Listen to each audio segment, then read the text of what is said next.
All right. It's been a minute since we've done this podcast thing. Yeah. I've been out with pneumonia for a while. I think we did one last week or something like that. You may not have been in. I didn't get to do that one, but I tell you what, I really I value these because I actually like these conversations that we get to have. So, you know, and I hope we're encouraging people to do that. But I mean, I could do this probably more. Right. But yeah, it's good. Well, one of the reasons we started doing the podcast thing was just like we liked the way that our staff worked together, and we liked the relationships that our staff has together, and we just kind of wanted to, I don't know, show people that a little bit of like this is just how we talk and how we act. Mm-hmm. and we were like, I was in your office for like 20 minutes yesterday, and we were talking because we just do that a lot in order to try to encourage each other. And like if I ever hit a stall in like, oh, I feel like I'm not excited about doing my job, or I feel like whatever, I'll often just swing into Chris. Chris is the guy with me, and I'm Zach. Hi, in case you somehow don't know our voices. Right. And you know, but I'll walk into your office just to kind of get that encouragement, or I'll swing into BK's office or chat with JTC or Kim or any of the people around here. Right. And just, you know, 5 minutes in, it's like, all right, I'm ready to go back to work. You know, I feel jazzed in a similar way. Like, it's good to stir the pot a little bit with each other. Mm-hmm. You know, it's funny how our perspectives change a little bit too, because I don't know if it was yesterday maybe, but some conversation we had recently where after a few minutes and we're like, man, we should have podcasted that. So, so you know, a month ago we weren't even probably talking about that, but right. Yeah, so the conversation was so good, we should have had people listen to it. Right. Yeah, listen to us. We're so great. That's right. But no, it's good. I mean, it is good. It's encouraging, and hey, people out there, whoever you are listening, I hope you're encouraged.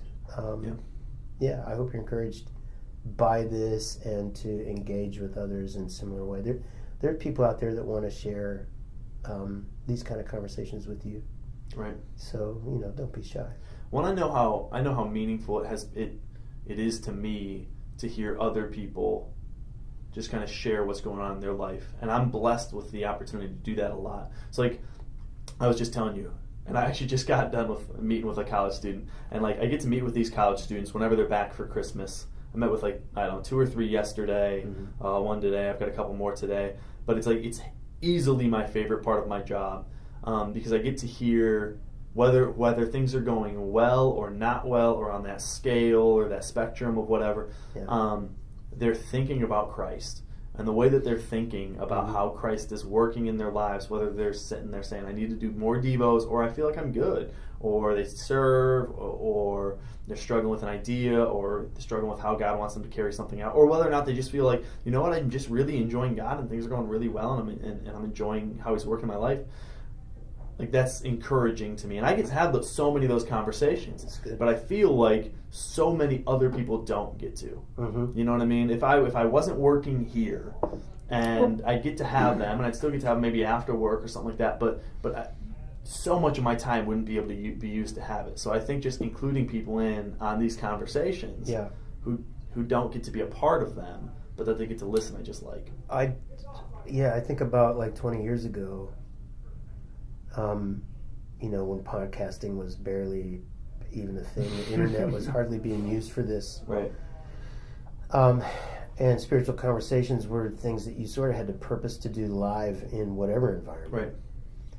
And so, you know, whether it was somebody you worked with that you could have a little camaraderie, or you went to lunch after church maybe, or, you know, whatever in a way that whatever it cost you to get to that conversation was worth it. But you couldn't really engage a lot of them. There could be a lot of listening maybe. Right. Like maybe some radio station or some teaching that you get, you know, on a recorded medium. But I just value the immediacy of this, I guess. Yeah. And our ability to just, like, we just have a little recording device and we just go, hey, let's encourage people. Go. Right. You know, and now we can. So, you know, whether it's 3 or 50 or 1,000 or however many people are listening. Right. You know, and it's really just us having a conversation that I think is is both enjoyable and kind of speaks to our spirit, man, a little bit, and keeps us from just being too fleshy. That's a dumb way to put it, but you guys know what I mean. It's it's a good way to focus on the things that matter, I think. Yeah. So I feel like there's so many times, like for me, there's so many people in this church who I would be blessed if I could know more. Totally. Right? So I think about, I was just meeting with Phil Bays and Tom Hurd this morning, and I've been talking to them maybe more for the last 6 months, and I love it. Yeah. Right? I'm like, hey guys, if you want to meet up like early in the morning and just like pray and read scripture and stuff, that sounds fun to me. Right. Let me know. Yeah. Like, because I like them, and I enjoy the way God's working in their life and that kind of stuff. And so just being surrounded by that, and as more people. Being surrounded by people like that and hearing those conversations and being a part of those conversations with people who are enjoying God or just working out their faith, I love. And I feel like we might not be able to have a conversation with everybody in the church, right? But at least, I don't know, we'll try to have more guest speakers and stuff like that. But at least this is almost a conversation. Yeah, you know what I mean? Sure. It's at least half of it. For sure. Well, and so it's the closest thing I can get for now. And right. But then hopefully it opens some doors, later. Mm-hmm. I value that. I like those guys you're talking about and similar relationships. Awesome. It's, we have work that we're set about to do while we're in the office here, but at the same time, I value those times when somebody might drop in. Right.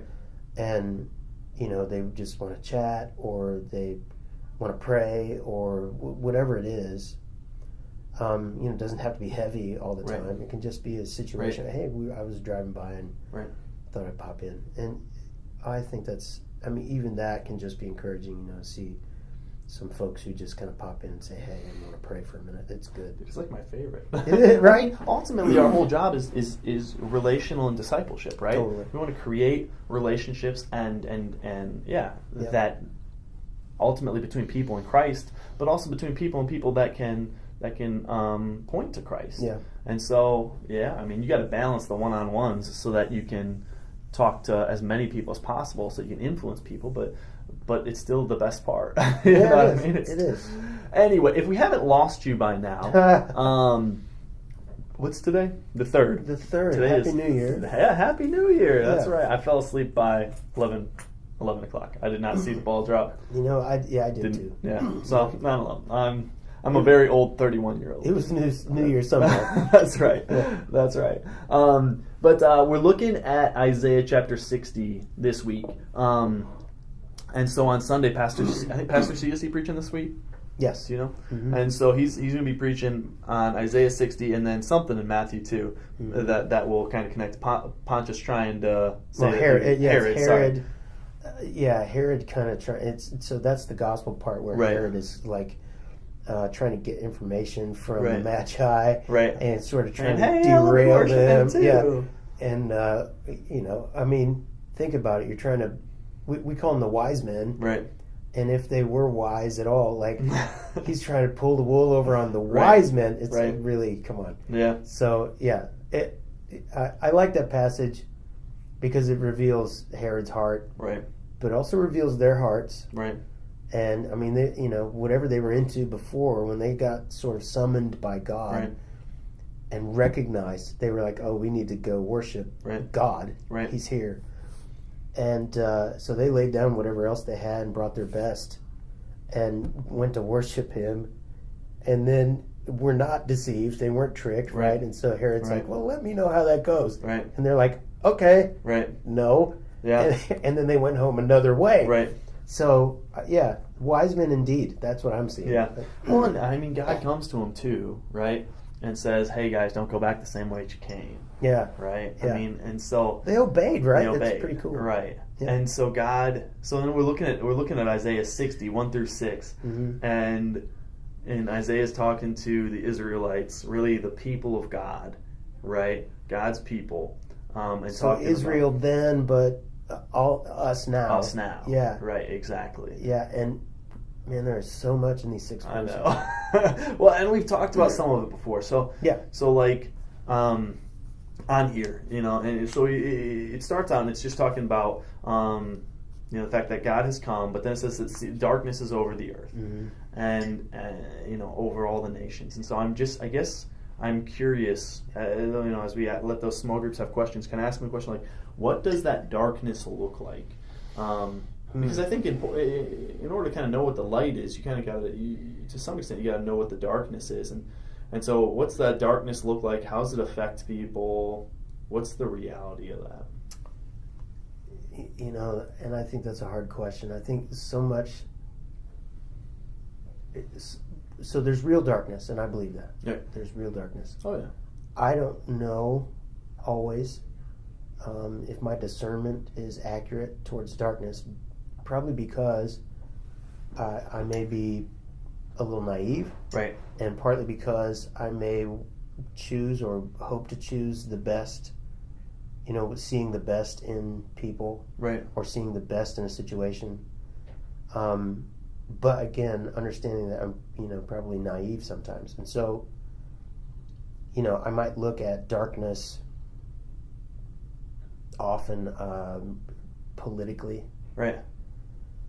Which I think is true, although it may not be exactly the way that I imagine it, or exactly the way that other people imagine it. I don't think it's so easily discerned. Right. And it's not left or right as easily as we'd like it to be. Oh yeah. You know what I mean? So I think the reality is that darkness dwells in men's hearts. Mm-hmm. Men meaning mankind, so people. It dwells in people's hearts. And in some respects, we're really given to it. Not that Jesus isn't in us, right? But this is a part of our sinful nature, right? So, the word bears out that we all fall short. Right. Everybody falls short of the glory of God. And we also know through the word that His glory shines. Right. Right? So that's where the light is. Yeah, so, I think darkness can be perceived anywhere, but I think sometimes we imagine our perspective as correct. Right, exactly, yeah. Right? Yeah. And so we run into trouble, and you see when Christians misbehave in the world, that's often, I think, what's happening is that they think what they have or what they believe is totally correct. Right. And they feel like they should be calling out this or that or the other thing.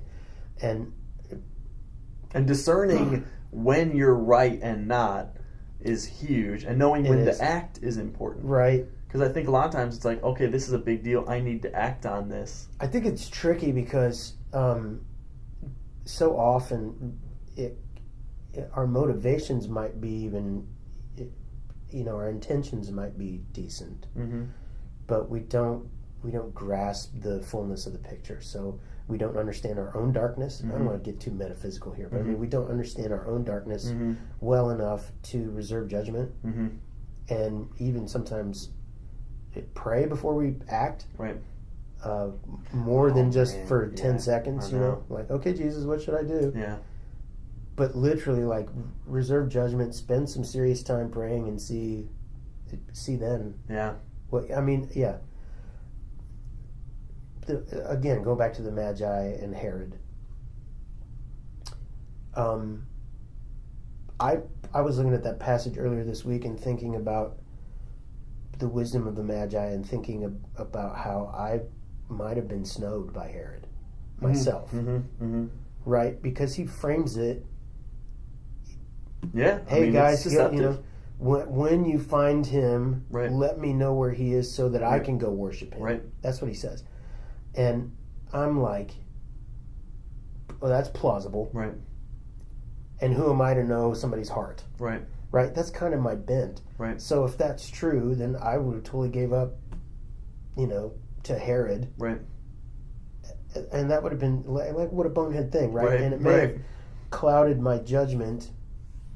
Let's imagine for a second that I was one of those Magi. The other two guys are going, we don't want to go back there. And I'm like, I think it'll be okay. Well, it'll be fine. He seems like a nice dude. Yeah, I'm sure he doesn't want to do anything bad to this He told us to come back. We should do that. Yeah. So think about the rewards. Right. So I think that I guess I'm, maybe part of darkness in me is that I'm just halfway blinded towards, towards seeing it. Yeah. So yeah. So I'm just jumping on because I think, as I think about the darkness, I think about one, that just the literal darkness, right? Which is, God uses that word for a reason. Right. You have no idea necessarily what's going on around you. Don't know what you're doing. You don't know why you're doing it, that kind of stuff, right? You're just lost. And I think about that. I've been thinking recently about people and their purpose and how unhappy people are when they don't know their purpose too, right? And if you're in the dark, you don't know what's going on. You don't know why you're there. You don't know why you're doing what you're doing, right? You don't know what the goal is. You can't accomplish it, right? That kind of stuff. You just can't see, right? So you start thinking, people living in darkness, that why am I here? What am I doing, right? Because you can't see what's going on. You can't have that fuller understanding of what's going on. And I think about also just the literal darkness, and like in the winter when there's more darkness, people are more sad, right? We struggle with depression and stuff like that when the days are short, the nights are long, the darkness is around a lot. Kind of a bummer. It's kind of a bummer. It's difficult. And so I think just kind of living in that world where you don't know what truth is, you don't know what your purpose is, you don't know why you should be doing things, and just how lonely and depressing that is to not know why you're here. I appreciate you saying that, and it's caused me, this is similar, but it caused something else in me. When I was a kid, my grandparents lived out in the country. Right. They lived in a big old country house. Right. It's just a big country house you can imagine. Right. And the bedrooms were all on the second floor. And they were out in the middle of no place. Yeah. Yeah. So the bedroom that I stayed, I spent nights with them and enjoyed their company and loved them dearly. And I can remember this one time where I was in bed. The bathroom was downstairs. Right. And I knew the way, and they kept a flashlight by the stairs and all that stuff. Right. I wasn't a rookie to the situation. Right. But it happened to be one of those nights when it was like just pitch black. Right. Like no moon to speak of. Yeah. Nothing. And I woke up, and the room, was a bedroom like 10 by 10. Right. Right? And the bed's kind of like in the middle of it. Mm-hmm. And there wasn't a whole lot between like me and the door. Right. But it was so dark. Right. And I woke up and my eyes were open. Mm-hmm.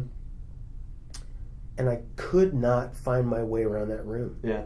I could not do it. Right. I know this room. Like in the daylight, if I shut my eyes, I could totally do it. Right. I could not find my way to the door. Yeah. I was completely disoriented. Yeah. Completely. Yeah. Because there was no light. There was no outside light coming in. Right. No moonlight coming in. Right. There were 2 windows in the room, but they weren't letting anything in. Yeah. Yeah. Out in the country, pitch black. And I was 10 or something. Mm-hmm. I was scared to death. Yeah. And I mean, now I'm thinking about the darkness in those terms, like how disorienting it is, how scary it is, even though you think you know something. Right. Ultimately, solving that problem, what I had to do is go back to bed. Right. Start like as if I'd just woken up again. Yeah. Sit up, reorient. Think about it. Okay, the door's to the right, and just get up and walk towards it. That's hilarious. In the dark. Yeah. And I made it. Yeah. Because I knew where it was. But when I first got up, man, I was like all turned around.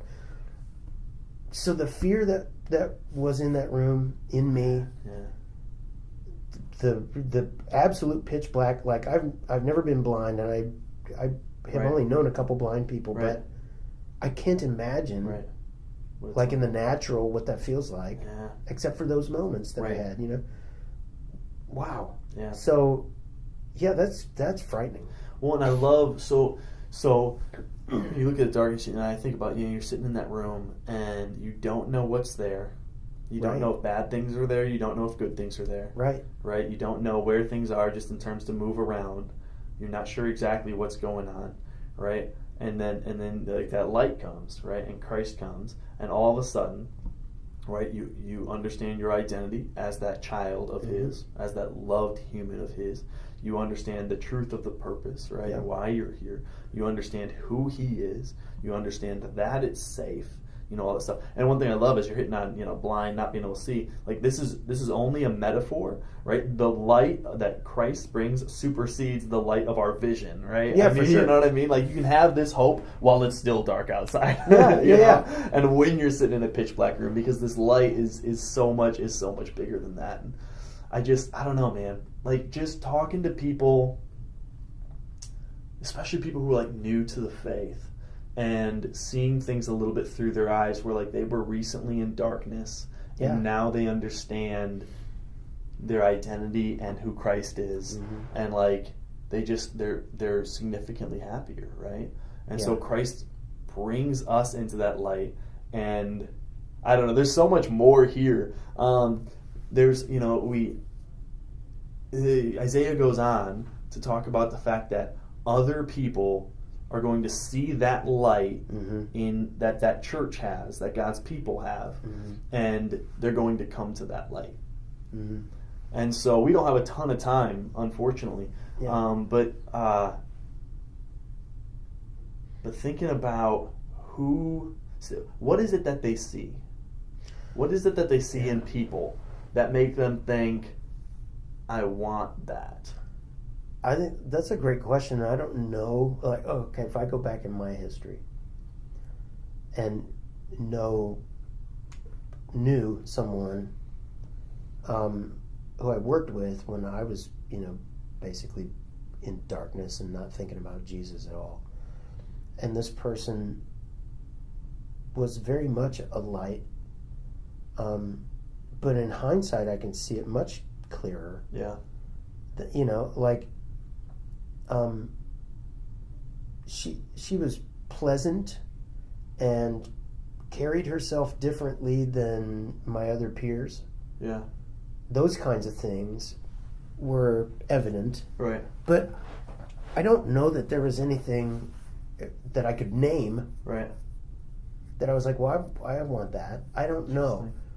So I'm gonna interrupt you real quick, because I've got these, as you were talking, and then as I was thinking about before, just different names came to mind, and I haven't talked to these people, so hopefully they don't care that I mention them. But Meredith Hurd is one of those people who I think I see, and I just see that, like, when things are difficult in her life, she's not overwhelmed by them, and she seems to still love God and love people, and that impresses me. Yeah. You know what I mean? It's something that almost, like, even though I have the light, like, even though I know Christ, it's like I want to learn, like, how you see things, and how He's worked in your life, so that I can understand, like, kind of how you do things like that. And then Michelle Burford, I think she sees things I don't know, a certain way that allows her to have drive and to have contentment and to pour into relationships.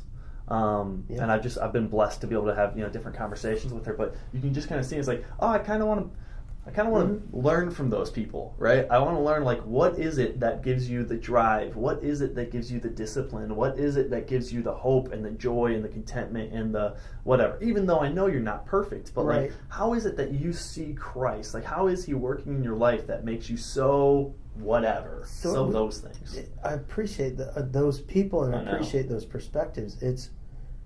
I learned later.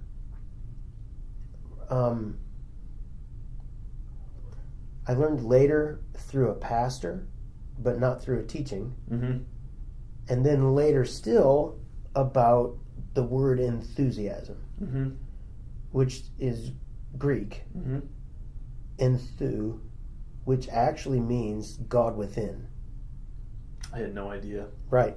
So interesting. That'll stick with you. That will stick with me. I don't use. There are some words that I don't use very often because I don't want to mislabel or mischaracterize something. Someone who's excited about something may or may not be enthusiastic. Right. It may or may not be the Spirit of God. Right. Interesting. But I knew a pastor, before I knew what that word actually meant. I knew Right. the word, but I didn't know it came from Greek. Right. I knew a pastor who was a retired Episcopalian minister. Yeah. And once he retired, then he started working, if Right. you know what I'm saying. Like, he used to preach and all that stuff. Yep. But then, freed from daily preaching, Right. roles or whatever, weekly roles, Right. he then started to teach a class on how to be a servant leader. Yeah. And he traveled the United States in his 70s to teach about servant leadership. And I never saw anybody with more enthusiasm in my life. Here's this 70-something-year-old guy, wild-eyed about Jesus. Right. Fantastic. Right. I would have driven many miles to go to his class. Thankfully, he came within 5 miles of my house. Yeah. But it was intensely awesome to watch him, to hear him, to learn from him. And I don't know if I retained much from the class other than the excitement of being around somebody of the Spirit like that. Yeah. So that was awesome. You're talking about the light that it attracts people. It's that he was carrying the light. That's the light of all men. Right. He was carrying that Spirit in him. It was fantastic. Yeah. Man. So, you got something cooking? Yeah, I got things popping on my phone is going off here. People are texting me.